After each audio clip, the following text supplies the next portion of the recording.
What's going on, everybody? Today I have another reaction video for you, and this time it is for the 2024 Lensculture Street Photography Award. As many of you may already know, Lensculture is a big organization, quite of a big deal. They run numerous contests, competitions, almost on a monthly basis it seems. And they just recently concluded the Street Photography Awards. So I've seen maybe 2 or 3 photos that made it into this festival, so I've been holding off for quite some time and I'm excited to see the rest. Before I start, I just want to show the judges on screen for this competition.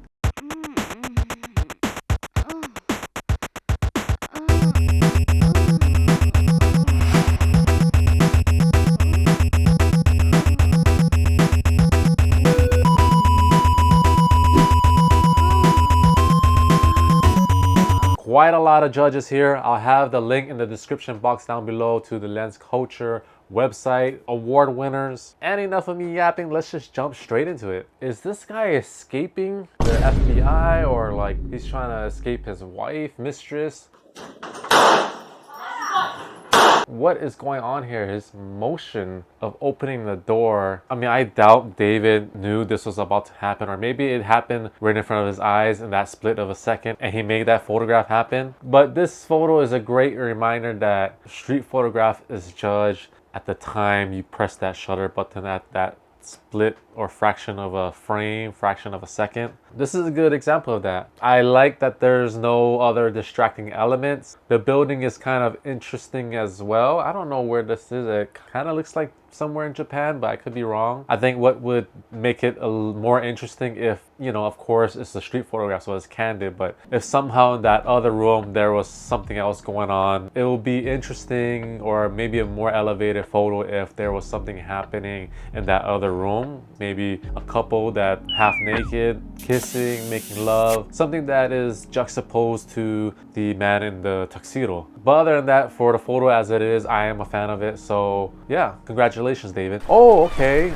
Looks like this is in Turkey based on the flag back there. It's on a cruise boat. The main subject matter is a little girl. It could be David's daughter, who knows. But the lighting is good. The framing is good. I do like the story here with the old man in the suit behind the girl giving his leftover lettuce to the seagull. The little girl just eating, munching away on her French fry. It's a nice moment there. The older man is in that mindset of just sharing, not wasting food. And the little girl doesn't want to share her food with anybody. So it's a nice contrast with the foreground and background. And just seeing the bird in the air just about to snatch the lettuce out of the older gentleman's hands is far more interesting than if we were to see the bird already snatching the lettuce out of the hand of the gentleman. But yeah, I'm a fan of it. I don't mind the eye contact of the girl to the photographer's lens. So yeah, overall I think this is a good photograph. Wow, we're off to a good start right now. Okay, next photo. This next one's from James Pryor.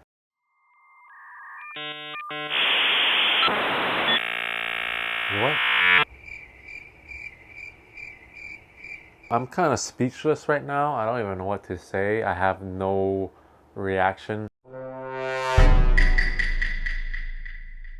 If you guys have been watching my reaction videos for quite some time now, I am not a fan of street portraits being selected as finalists in street photography competitions. I mean, I would bet my savings account. I mean, I only have $14 in my savings account, but whatever. This is not a candid photograph. He has one eye. He's smoking a cigarette. The cigarette with the smoke, you know, floating in the air always adds something to an image, but it's not a candid photograph. This is a street portrait. For this to be selected for a street photography competition, I mean, I don't even know what to say anymore. I mean, if they picked this photo as a finalist, I'm a little bit scared of what's to come. And you can tell this is very overly processed. Like, this was processed through the Instagram app. You see the vignetting, you see the ultra grain and the heavy details out of the guy's face and wrinkles. This getting into a portrait competition of Lensculture makes sense. I'll be fine with that. But for street photography, I don't know how the judging works when you have 8 judges, how does that work? Because I can't see 5 of the 8 judges selecting something like this. In the pool of images that I've seen on their website leading up to the competition's closing, there was a lot of good images, and there's a lot more to choose from than this one. On behalf of Lensculture, selecting this is pretty disappointing. I'm speechless. I don't even know what to say. I think it's just better to move on. Okay, silhouette image. Very overly done in the street photography world, which is fine because they're still nice to look at, they're still nice to shoot, especially if that's your style or you see it in the moment. Take it. This is probably one of the better ones that I've seen, or when I see a silhouette type of imagery. I like the guy's hat, the shape of it, and then the bag that he's holding, and then just the top and bottom of the frame, it's blacked out, and the background is colorful. It's a nice contrast to the subject. I do notice on the wall, the mural there, you see the guy in tux, so it's almost like a reflection of the subject matter that's walking across. Somewhat similar, at least they have a hat and a suit. There's some play off there at least. I mean, I'm guessing there was a lot of silhouette shots that were submitted and the judges thought this was probably the best one. Because honestly, I don't think the judges would select more than one silhouette shot, or, you know, an image that's kind of within the same realm. I mean, I'm not overly excited about this. It doesn't make me happy in the pants, but I'm okay with it being a finalist. I'm not gonna hate on it or bash on it. So yeah, I don't have much more to say about this. So yeah, let's move on. Okay, this next one is from Sam Ferris. Okay, I'm familiar with Sam's work. He shoots in Australia and very high contrast, bright light during sunset-ish. By looking at this, I wouldn't be able to tell it's a Sam Ferris photo. It looks completely different from outside of his usual work. But this one, like, it has a very nostalgic feel to it, which I like about it. I don't know if it's shot on film. It could be. There's some kind of light filter preset that makes it a film look. If not, it's shot on film. I don't know if Sam shoots on film or not. That bus looks like it's from the 1970s, and the tone of the photo kind of adds to that. There is a story here where, like, it looks like a school area because there's a lot of kids and there's the buses, but the guy's just standing there with his hands back. A little bit scary. Like, it could be a scene from a thriller film. Like, is he waiting for somebody or is he stalking children? I don't know. I'm curious if it would be a stronger photo if we crop out the right side. The crop might make it a weird aspect ratio. I don't know. Losing that side of the frame may add more mystery to the image. Oh, by the way, look at those tires. It's nice and shiny whack. All right, moving on. So far, not too bad. Okay, the next image is from Alexandra. That name sounds familiar. Ah! Oh my God. My worst nightmare did come true. I said in the last video that we're probably gonna see this photo in every festival throughout the year, and God damn it. And it made it into Lensculture. I don't know why people like this image for street photography. Oh, what's with the portraits, man? I don't get it. To make it as a finalist in like 3 festivals already. Whew. I don't know how this image is making it in all the major street photography festivals. It just blows my mind.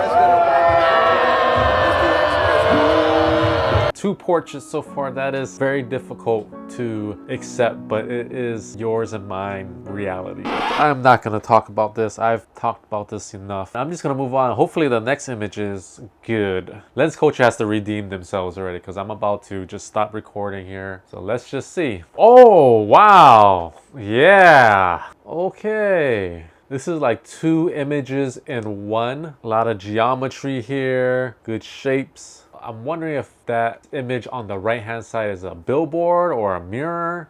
It looks like the photographer or the camera is close to the ground, but the edge right here is so sharp and defined that literally 2 images just side by side digitally, or was this really captured in the actual scene here? Let's just say it is. Let's give the benefit of doubt and let's give credit where credit is due. This is a very good image. 2 images in one. The right hand side, there's a lot more drama, mystery. And the left hand side, we see a lady walking. Good motion with the legs, good capture there. The geometry, the building is such an oversized, overarching the small miniature figure of the lady. I like this one. This is probably the best image so far in my opinion. I mean, it is probably to most people not a traditional street photograph, but it is captured in a public space. The photographer is making good use of the surroundings, the architecture in the background, and just waiting for that subject matter to fall into,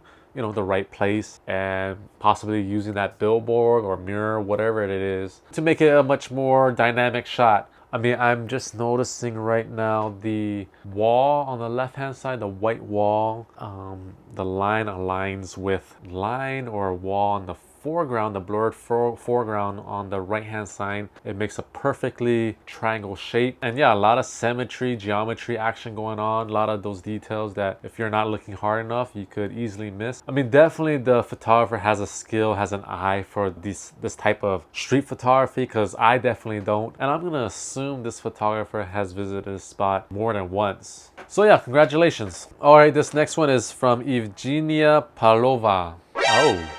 Okay, so first we see an image of the portrait, the guy with one eye, that is pretty heavily processed and a lot of effects and filter added and sprinkled onto it. Now we see this image, which looks like they applied the HDR effect to it, really bringing out the details in a very HDR way. I mean, look at the glass on the building, the windows on the building. I mean, it looks like a computer animation photo. I mean, outside of the HDR effect, I do like the content here. It looks like the Middle East in the background with it looks like a war zone bit there. Gigantic smoke right in the middle, in between the two buildings. And in the foreground, we see pretty much like a new city. You know, more developed, safer community. There's no cars or vehicles, motorcycles around. I mean, I'm kind of skeptic about this photo. I think Lensculture moving forward, they need to do what PSPI is another street photography festival in Italy. Lensculture has to adapt this thing. That what PSPI is doing is when you get accepted into the competition, request the raw file from the photographer, just so we can leave the concerns out the door. I also noticed with smaller contests, much smaller than Lensculture, they have their rules and details a little bit more written out, like no over processed photos. If there's filters, it'll be automatically rejected, and some other details as well. This is a photo I would love to see the raw if there was an HDR effect applied to it, but if that's not in Lensculture's rules and policies, I guess this is qualified as a finalist image. Let's just continue. Okay, we're in the interesting phase of the competition, the editor's pick. So each judge selected an image of their liking to highlight, and they also put a brief comment on why they selected it, so you can check it out on their Lensculture website. But let's take a look. Curious to see what Martin Parr specifically selected. Oh,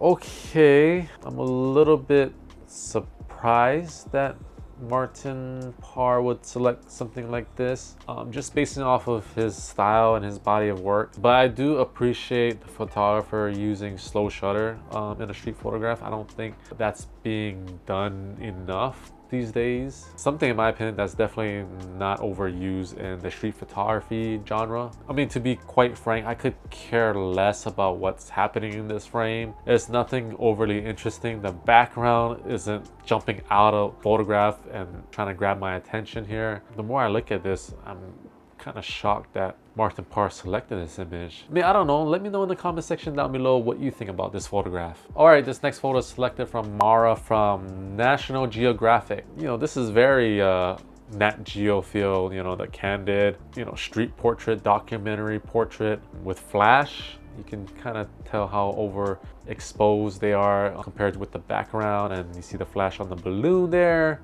I mean, this just goes back to just seeing a person in the frame for a street photograph, and if there's nothing they're doing that's interesting or contrasting to their surrounding environment within the frame, I could probably care less about it. It is a nice black and white photograph for finalists, or especially a juror's pick. Half the judges have a documentary photojournalism background appeal. So that's why you kind of see these type of images get selected. It doesn't give me any type of feeling, no mystery, no humor. I mean, I don't know, just like the last photo with Mark Tappara, I gotta pass on this one as well. All right, this next photo is selected by Jim Casper, the editor and I believe founder of Lensculture. So let's see what he selected. I can live with this. Nice contrast, juxtaposition of the birds with the boy, with the person jumping off the wall. The only critique I have about this is the post-processing of this. It looks like they added a film grain or kind of a soft film preset look to it. And I guess that's not really important to Lensculture and the judges, but I don't think it's necessary to add that preset or process it that way, because I don't think making it more filmic or whatever the photographer was trying to do adds to the photograph, adds to the story.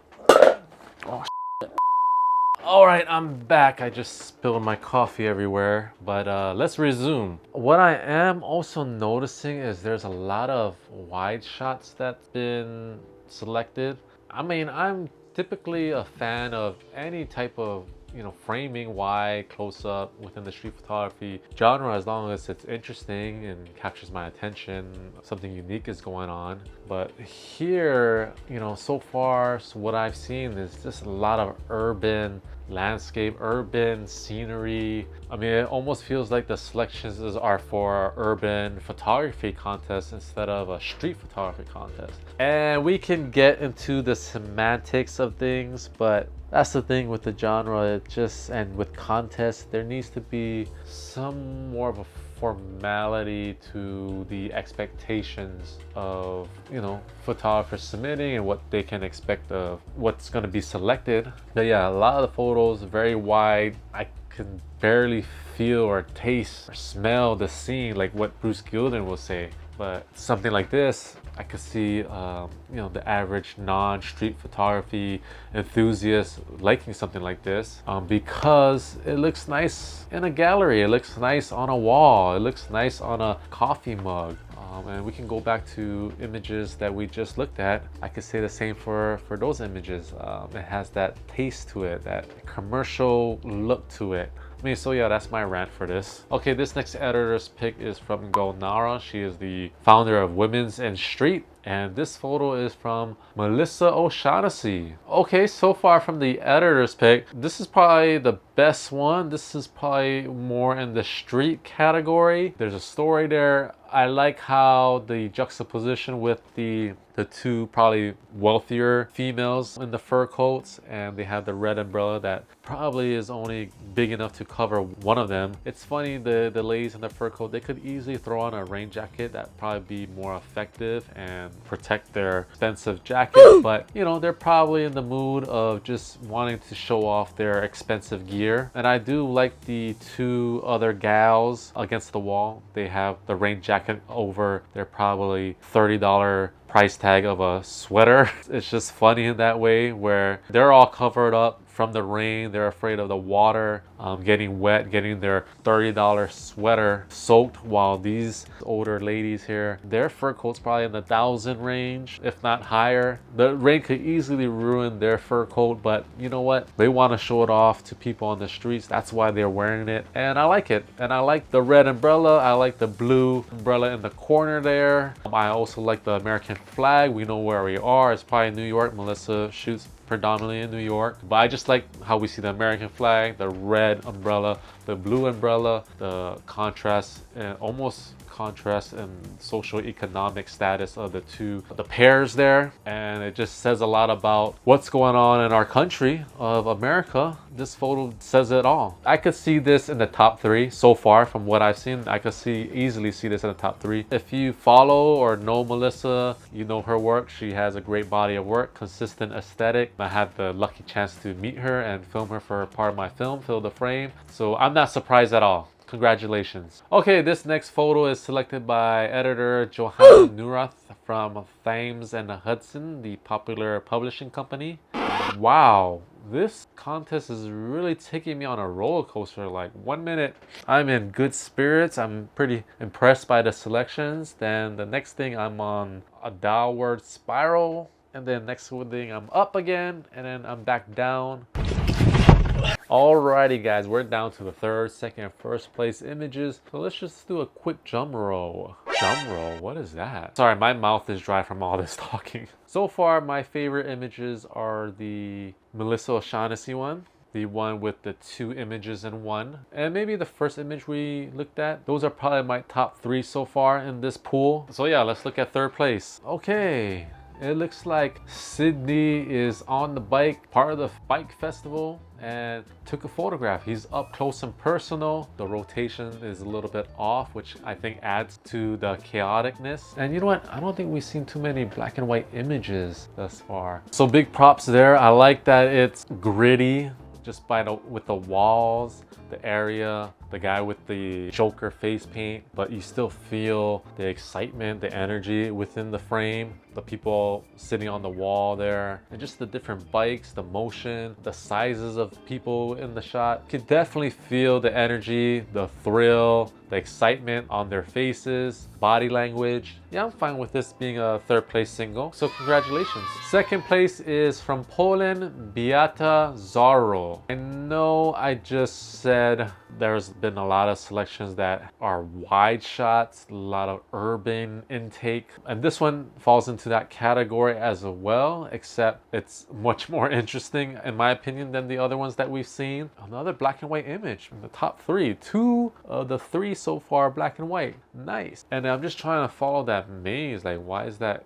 a kid? I can't even see if it's an adult or a teenager, but maybe that kid was bored on his way home from school. I think the confusing maze definitely makes the photograph. The camera was able to pick up the snowflakes, the snowfall, which definitely adds more drama to the imagery there. And this is just a good reminder that you don't always have to be on the ground, on the sidewalk, on the street to make a photograph happen. Like, you can be up in your condo or apartment looking outside your window and just snapping away. And you can be at any elevation and make an interesting photograph happen. And another thing to point out is you always need to have your camera, but also be somewhat in the mindset of seeing a photograph or taking that picture. We know they're in a building elevated, but they could be at work doing chores at home or something. It's not like they were expecting or anticipating this person to be walking and making endless trails. I'm sure a quick break from work, a glimpse out the window, and they seen something so bizarre happening that they had to make a photograph happen. So big congrats to the photographer, and yeah, definitely approved of second place. Okay, we're down to the last image. First place of Lensculture Street Photography Awards, and it is Nicholas Manat, Life in Bangladesh. First place has to blow the judges out of the water, right? Has to edge out, squeak out the other winners, the other finalists, or win decisively. Let's talk about the image here, what's happening. There's a lot of things going on here. Definitely harsh working conditions here. You see everybody just working their tail off. The gestures here, the action happening up top, guys throwing the brick. The only thing about this is it's kind of a low-hanging fruit for me, because if you're scrolling down the street here, next door to this structure, this work area is probably a building that's being constructed the same way, or maybe further down the street. It's a scene that's already set for you as a photographer, so you just got to show up and take a photograph. You could stay there all day and snap 1,000 or 2,000 photographs and pick 1 or 2 of the best images from that whole scene, from that whole catalog. And this is probably the best shot from that catalog that the photographer took. So props there if Nicholas took hundreds of photographs and he selected this one, and this one happened to be first place. But it's just a low-hanging fruit for me. Whereas if you're on a street corner and you recognize something happening, let's just say somebody waiting at the bus stop, and then it slowly populates with a bird flying by, somebody else sits down, somebody runs past by, you know, there's other elements start that has nothing to do with each other, slowly populate and fill the frame, and somehow it all makes sense in the end. To me, that requires a lot more skills, patience, anticipation, a lot of different things. Whereas this one is a set stage. Basically get your framing right, which photographer did, and you just snap away. So yeah, that's my only critique, and it's a harsh critique because it is first place. If it was a finalist, I probably would tone it down a little bit, but first place image, here the winning image. I mean, there is something happening left, middle, right, but again, if you and I were to show up into the scene, not saying that we will get this exact image, but we will get something similar. Would it be the exact same thing, same framing? Maybe, maybe not, but it is not something hard to recognize. Nicholas is from France, representing France, and he's probably on vacation in Bangladesh, and this is not hard to recognize when you're out with your camera. I mean, so yeah, there is an aesthetic theme here that we've seen with all the images. Wide, you know, urban shot. That seemed to be what the judges favored in this year's contest. But yeah, congratulations to all the finalists and winners. Let me know in the comment section down below what you guys thought about third, second, and first, and which photos were your favorite. What could Lensculture do better moving forward? Let me know in the comment section down below. So if you enjoyed this video, share it, like it, hit the subscribe button so every time I post new content or video, you'll be the first to be notified. Until next time, thanks for watching, appreciate it, keep shooting.